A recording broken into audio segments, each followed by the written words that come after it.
nze ku ssomero ndi head boy nze nava ku street. Nava ku street sinza gamba mbu nava waka kubeera saava waka nava ku street.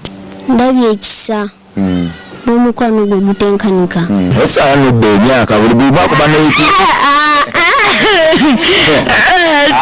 ya 19 akyati bakulu bakitemuteba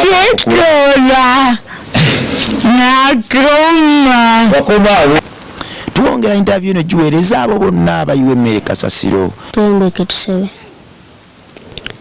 Kitaffe ali mu ggulu erinnya litukuzibwe obwakabaka bw'obujje. Mu nsi muno ebiseera ebisinga mubamu obulumi bungi era mukuwumulira mu kusoberwa ne mu kweraliikirira tetufuna ebibuuzo bingi ku mitima gyaffe. Kiddala ennaku eno erikoma, obulumi bulikoma, entalo ziyitirira, omala luno n'ofuna luno nga bwekityo bwe kiba. Ne mu lusuku Edeni ebyo byonna byalimu. Ensi yatondebwa bwetyo era kyekitufuula ab'omuwendo awo nno bwe batulangirira mbazira oba bwe batulangirira mbalemwa.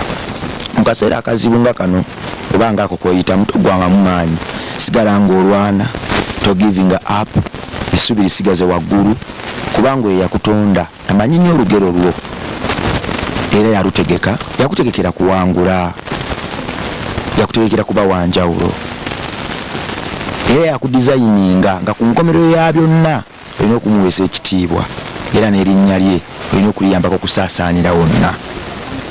Bwe yatonda amayanja n'ateekamu ebyennyanja ebirimu shaaka ennene ennyo okuzaama, yatonda omuntu n'ayambusa ennyonyi mu bbanga, yatonda omuntu n'ateekateeka ennimiro, ate era yatonda ebimera n'abijja ku ntegera y'omuntu, ate mu kuvunda kwayo nejjamu obulamu.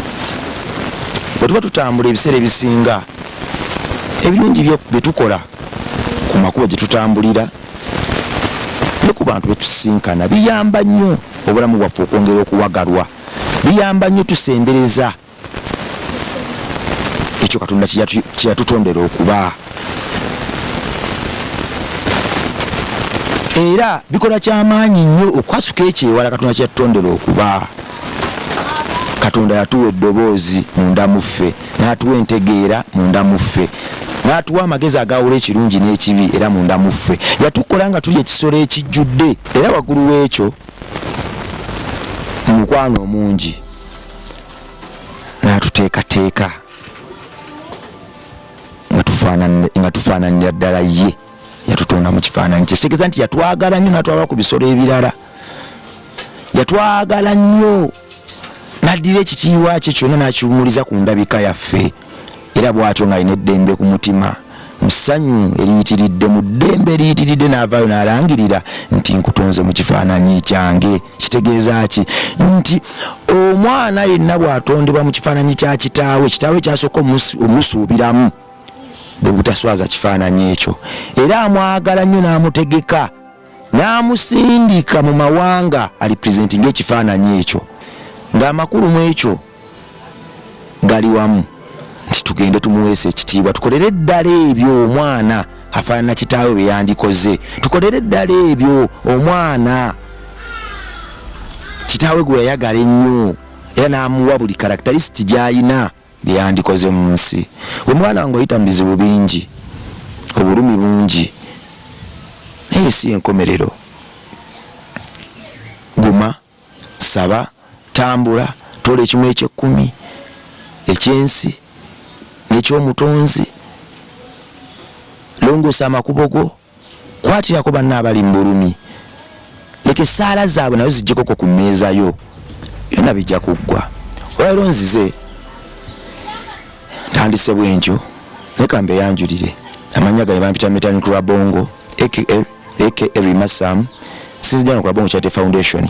Ndiwa ne muganda wange, omwana wange, mukwano gwange. Olwaleero kanime mwanjula bakwitanise amanya gampita Tumwebaze Daniel. Olwaleero nze presenter go guest guest yabo yabachadde kati nze host gwe guest yegwe host host yabakyazizza nze guest aba omugenyi akyadde ku program gwe bakyazizza yaba guest akyazizza yaba host kati gwe guest yegwe host gwe guest nze host bakuyita nti amanya gamitatumu bazi Daniel bwobanga osazeeko osobola okumpita Saint Daniel omutume Daniel yes osinzidde wa wano sebo sinzire ku Rabongo Charity Foundation yes wano maze obanga ki wano nda mu myaka 5 si ekyo myaka 3 nina mu myaka 3 jukira omwaka ogusooka gwe wajja twali tukola bya art nga tetusoma netumala omwaka gumu nga tetusoma kakati omwaka ogwo gwokubiri wetwasabira Katonda atuwa ekyamagero wewatandika okusoma twatandikira ku gundi ku Kibuye kati ku Kibuye nosomerawo omwaka gumu kadeni netukyusa essomero netudda ku City Smile Dani ono yava ku street okujja wano Dani ono yajja alina ebizibu bingi Dani ono yajja yalwala era nga n'essuubi lye liri wansi nnyo kyebaza Mukama nti Dani amusobodde omukolamu omulimu amufudde omusajja ow'amaanyi tuzze tumuteekateeka okumuyigiriza okukola ebintu ebyenjawulo era n'okumufuulira ddala ow'enjawulo omwoyo gwe gwali wansi nnyo tuzze tuguyimusa apaka wano weguli era twebaza Mukama ne Dani ono okugonza omutima gwe okulaba nga omwoyo gwe guyimuka ne gutumbira mu bbanga ekitenkanika tumusuubira mu bingi era wano yakulira ebyokusaba era omusajja bw'afuluma wano agenda ddala n'abulira enjiri ng'abadde atugobera mulabakoko ng'abulira enjiri okumenyaamenya Bayibuli yaŋŋambye tufuneyokko n'olunaku tuteeke puroguramu yaffe ey'okusaba kuno iye nga buli lwa mukaaga mbeerawo nga mbulira enjiri olw'omukaaga lwamukaaga kibadde mu ntegeka naye tubadde tuli mu kukyusakyusa ku kifaananyi kyaffe interview zaffe zirabike bulungi tubadde n'ekifaananyi ekibi ennyo emabegaawo ebyokukozesa bitutawaanyamu so tuli mu nteekateeka egenda nga puroguramu ezo zonna tuziteekawo sofa waliwo abantu abaleka ekifaananyi kyaffe ekisembyeyo ne batugamba nti kyateredde twalina akalenzi ke twafunye nekitereera kakati twagala natereeza graphics kugamba TV yaffe genda eri mubatoobwe genda eri TV yaffe benga eflowinga bulungi kakati mukyukakyuka ezo mwetugenda n'okuteeka programs ezo namu nkola programu y'okusaba tulina programu y'okuwa obujulizi tulina ne programu ya buli mwana kuba nali njagala programu ya Saara ebagita amaziga ku mwoyo eya Saara ng'ayogera engeri abaana bakateyamba abasajja abaluvu gye babakozesaamu engeri bakateyamba gye basuulibwa ne bagamba nti malogo bisiraani emboozi ezo Saara ng'akyalirako ne bakateyamba mu bifo ebirala zonna program tujagenda tuzinyiga mpola n'abantu okwongera otuwulira ebirungi bye bafunye mu kusoma bye bafunye mu kifo kino omukwano baguyize batya bye bafunye mu kwagala ebyo byonna tujagala tubiteekateeka weewaawo byonna Mukama yamanya ani yali amanyi naffe sookwata ku microphone nitwogera ku bigambo nebikola amakulu mu bwongo obwo kitiibwa kya Mukama gye tuvudde wala zinali street kid ku myaka 9 Mukama yankubira amakubo oluvannyuma lw'omuyaga omungi yantuusa wano mwebaza ate era yampa omutima ogujjukira gye nava mwana wa maama muganda wange ali eyo mwannyinaze ali eyo jjukira nnyo gye wava ebiseera ebisinga bw'otajjukira gye wava gy'olaga tewatangaala kuba tolina kikuinspiringa kukola nnyo banakoze okukakola ebiseera ebisinga n'engato egyo watandikiramu enkadde waliwo lwegyetaagira ate nga wagisuula oyinza okugyetaaga okukujjukiza ebizibu bye wayitamu nayo then oyongere ogume so engatte enkadde okulaba wootuuse bw'okompeyalinga eno enkadde n'empya ogamba Mukama nzigye wala Mukama yangulira akanene akagato asobola n'okungulira kali asobola n'okungulira gye nsingira ddala okwagala so enkadde engatte enkadde waliwo ebiseera byebanga ya mugaso nnyo ate ng'olina gwe wandyetaaza okuyamba naye ate nga gwe wagisuula so gwe muganda wange ali eyo olwaleero tuzize ne puroguramu yaffe ey'okusoma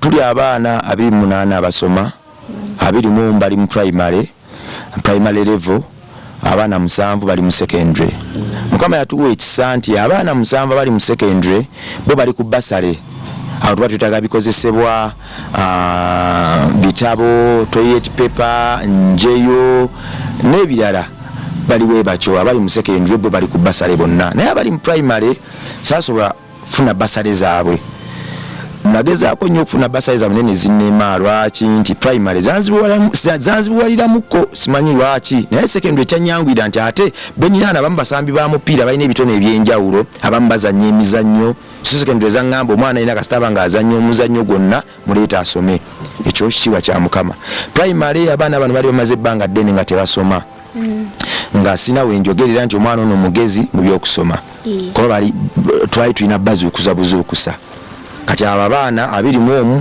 bono tuba tulina obbasasulira twasooka ne tubatwala ku Kibuye ku Kibuye primary twasookera ku Kibuye primary ne tusoma omwaka ogwaddako ne tudda ku City Smile ekyankyusiza essomero eryo erya Kibuye primary nti abaana bano baali baludde okuba mu sisitimu y'okusoma ate nga Kibuye abaana baali bangi nga ndaba omwana asobola ofuna 65 naye mugamba wano akoleka omwaka nga linyeta mandi wandiika so nindaba nti ndowooza essomero erya Kibuye primary lyaleetagamu omuntu abadde mu education system ebbanga eddene kugamba nentya okumala ssente Kibuye bali basasula emitwalo gyali emitwalo 17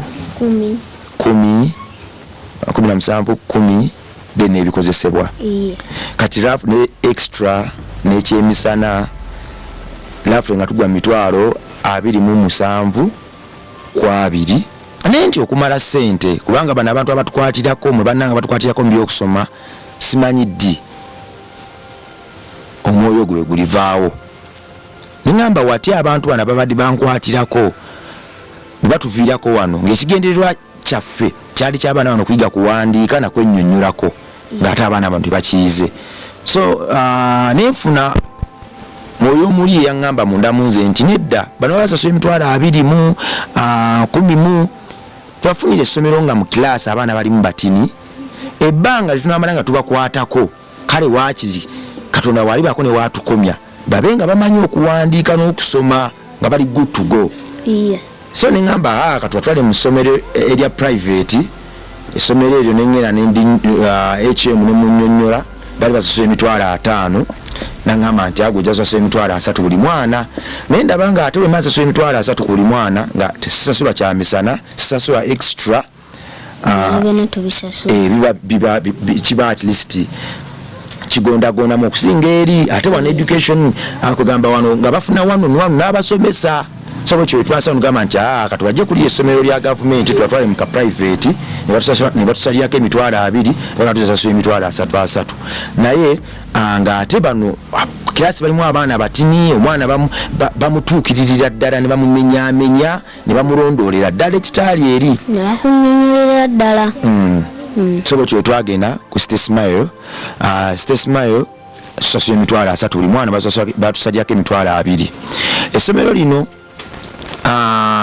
tulinamu abaana 21 abaana 21 obatematema ze $6,000 zetuwa buli ttaamu emitwalo 3 $6,000 zetuwa buli ttaamu emitwalo 3 kakati bano 7 bali mu secondary bosi babalira nnyo kuba ebyabwe bya requirements ebiseera ebisinga waliwo abantu abaze batuwaayo ebitabo nobamenyerako black books calculators ebyabwe bya requirements belaija mukulu ddala bajuuko bakato Raymond Nyambyasi ebyo bya kibiri requirements so neŋŋamba ebya requirements byo biba byangu kasa tusoka ne tulwana otalwabo n'obwana obuto kuba ezaabuno nyingi $6,000 atamu ewedde kyamenya nnyo nti nali nakufunamuko obukosefu ng'omuntu yenna nesitasobola kukola interviews zino mbudde natambulira mu kusika omuguwa abaana abasinga nakati bagenda kuwumula naye usente enteekayo buteeke which is okay Katonda buli kadde aba n'enteekateeka ennungi eri obulamu bwaffe.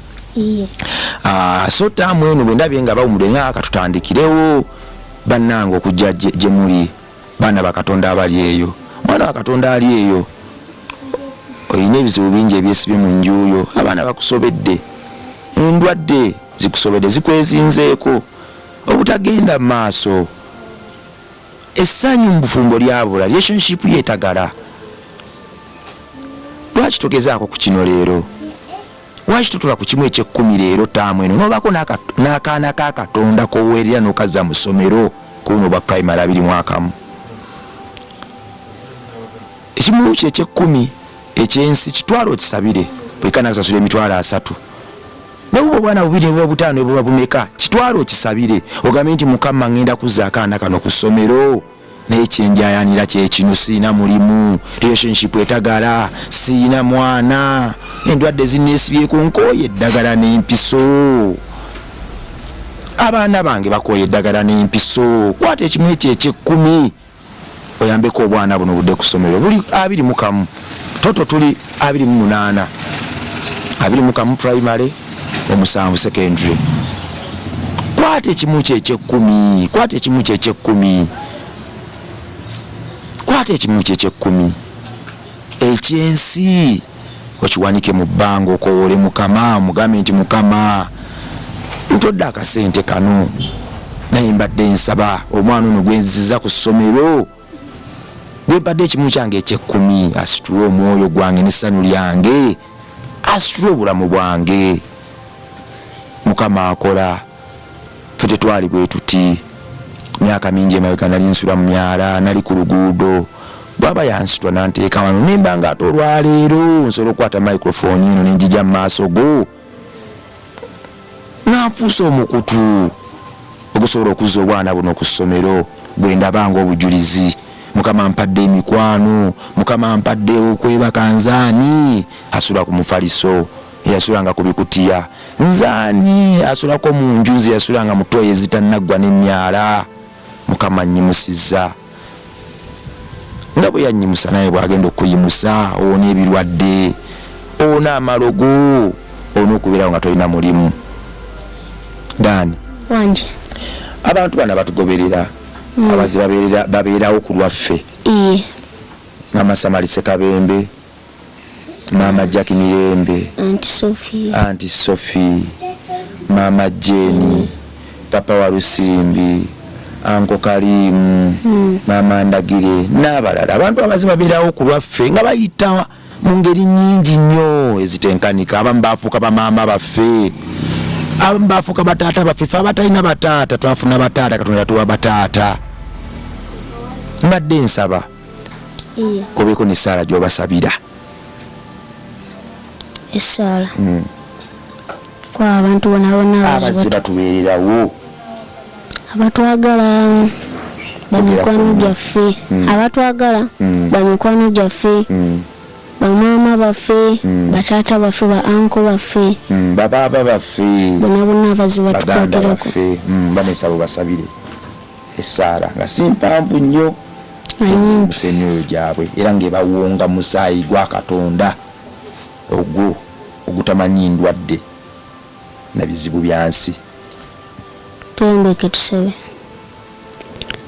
Kitaffe ali mu ggulu, erinnya litukuzibwe, obwakabaka bwe bujje, by'oyagala bikole mu nsi. Tuwe lyaffe olwaleero, otusonyiwe ebyonoono byaffe nga bwe tusonyiwa abatukola obubi.